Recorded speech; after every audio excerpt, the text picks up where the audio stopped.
Qu'est-ce qui va mieux aujourd'hui en France? Le pouvoir d'achat, bien sûr, grâce à la désinflation importée qui, comme partout en Europe, booste l'ensemble des activités commerciales. Je ne m'attarderai donc pas sur ce point que j'ai commenté dans de nombreuses vidéos. Une fois n'est pas coutume, je vais commencer par un sentiment et non pas par des statistiques. Ce sentiment, c'est celui que l'entreprise est enfin considérée comme le socle de la création de richesses. Le terme entrepreneur a retrouvé ses lettres de noblesse et être chef d'entreprise est plus valorisant aujourd'hui qu'hier. La montée en régime des incubateurs d'entreprises dans l'enseignement supérieur en témoigne. Symbolique aussi le fait qu'une partie du score final du classement des écoles de commerce intègre le nombre d'entreprises incubées au sein de l'école ainsi que le pourcentage d'élèves créant leur société. Côté gouvernement, c'est toute une série de dispositions prises pour favoriser la vie des entreprises ou en améliorer les performances. Le CICE, bien sûr, mais aussi toutes les diminutions additionnelles des cotisations sociales programmées en 2015 et 2016. La loi Macron, les récentes mesures en faveur de l'investissement, la suppression progressive de la C3S, etc. Et à terme, la baisse de l'IS, sans être exhaustif, cet inventaire témoigne bien du changement de paradigme qui, par accumulation, produira son plein effet dans les 3 prochaines années. Et en phase avec cette nouvelle impulsion, la crainte d'une reprise sans offre s'éloigne. Encore faut-il chausser les bonnes lunettes.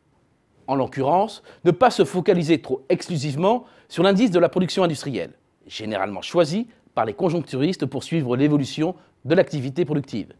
Ce dernier devient beaucoup trop réducteur pour décrire une économie. Il mesure en effet les seules variations des quantités produites sur la base d'une pondération constante, masquant ainsi le redéploiement sur les activités à forte valeur ajoutée. Mieux vaut donc passer par la valeur ajoutée manufacturière qui se concentre sur la valeur créée au sein de la branche et sur le territoire. Mais là encore, c'est un peu court.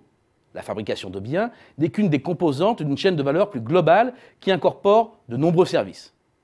Les services aux entreprises, le transport, l'information, la communication et les activités financières notamment. La vision change alors totalement, le pic de 2008 est dépassé et la tendance est à l'amélioration.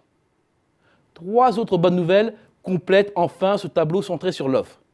C'est d'abord la tendance à la reconstitution des stocks.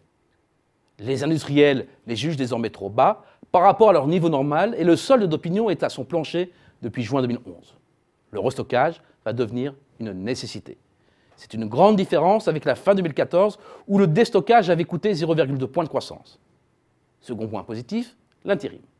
Les premiers frémissements sont perceptibles depuis 2 mois et accompagnent presque en temps réel l'embellie des enquêtes de conjoncture. D'après le baromètre Prism Emploi, le redressement entreaperçu en janvier a pris de l'ampleur en février pour passer de 1,2 à plus 3,7% en glissement sur un an. Bien sûr, la tendance doit être confirmée, mais en cumul sur les 2 premiers mois, la hausse atteint 2,4% malgré le décrochage du BTP, une filière construction qui a certainement touché le fond et c'est le 3e point positif. Le BTP va cesser d'être un boulet. Pour clore la liste des bonnes nouvelles, un mot bien entendu sur la trajectoire des déficits publics, moins élevés que prévu. La liste s'allonge donc et ne se limite pas à la seule demande. De quoi entrevoir enfin une reprise solide.